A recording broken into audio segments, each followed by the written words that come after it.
নমস্কার বন্ধুরা, কেমন আছেন সবাই? আশা করি সবাই ভালো আছেন। আমিও ভালো আছি। আজকে আমি তৈরি করব কাঁচা আমের ঝুরি আচার। আর এই আচারটা কিন্তু খেতে খুবই টেস্টি, টক টক ঝাল ঝাল। চলেন তাহলে এটা কি করে তৈরি করছি সেটা দেখিয়ে দিই।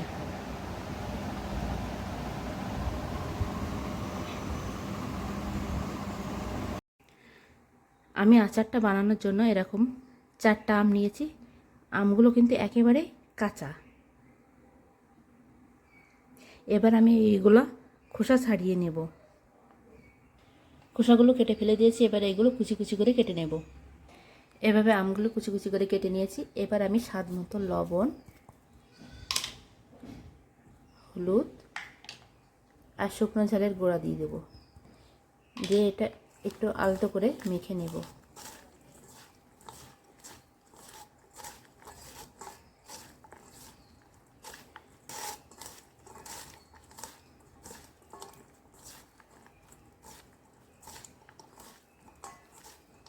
এভাবে আলতো করে মেখে নিতে হবে, বেশি মাখা যাবে না, মাখলে কিন্তু জল গলে বের হবে।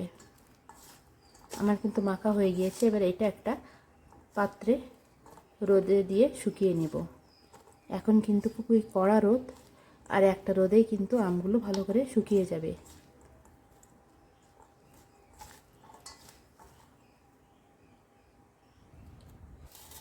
এভাবে হালকা করে পাতিয়ে দেব যেন ভালোভাবে শুকিয়ে যায়।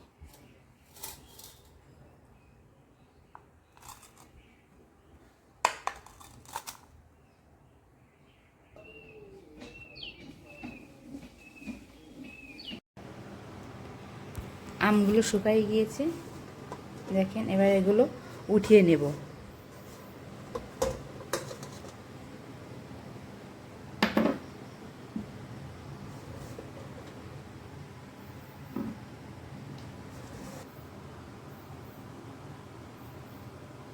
এরকমই হবে। এদিকে আমি কড়াইতে দিয়ে দিলাম খালি কড়াইতে দিয়ে দিলাম পাঁচফোড়ন আর 2টা শুকনো ঝাল আর জিরা আর মরিচ। এবারে এগুলো খালি কড়াইতে ভেজে নেব।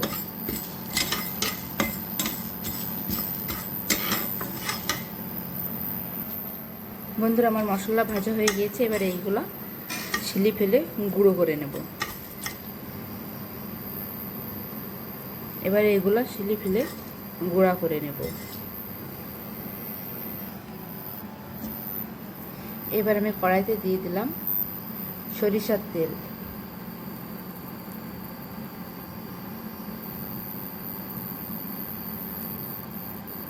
তেলটা কেউ কম দিতেও পারে, আবার কেউ বেশি দিলে ভালো লাগে।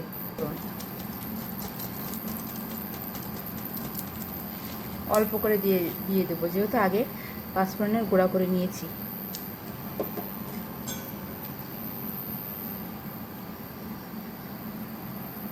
এবার দিয়ে দেব 2টা শুকনো ঝাল জিরে।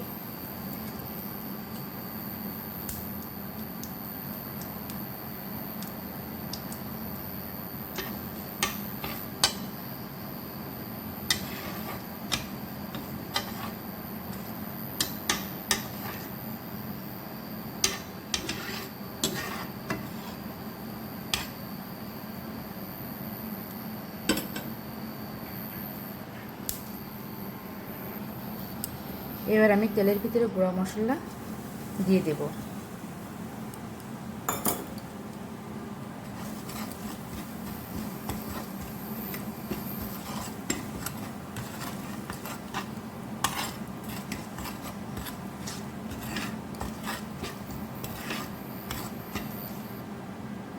এই মশলাটা দেওয়ার পরে চুলার আঁচটা কিন্তু একেবারে লো করে দিতে হবে।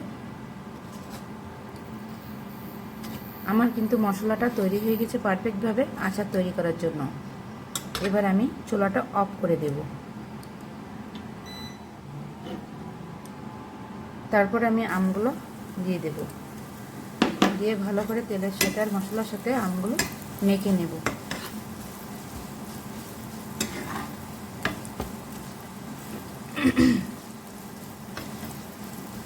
বন্ধুরা, অনেকে টেস্টি করার জন্য এই আচারটা এখানে একটু চিনি ব্যবহার করে। আমি এখানে কোনো চিনি ব্যবহার করিনি, শুধুমাত্র টক আর ঝাল আচার হবে এটা। এই আচারটা বিভিন্ন ভর্তা মাখা বা শুধু গরম ভাতেও কিন্তু খেতে খুবই ভালো লাগে।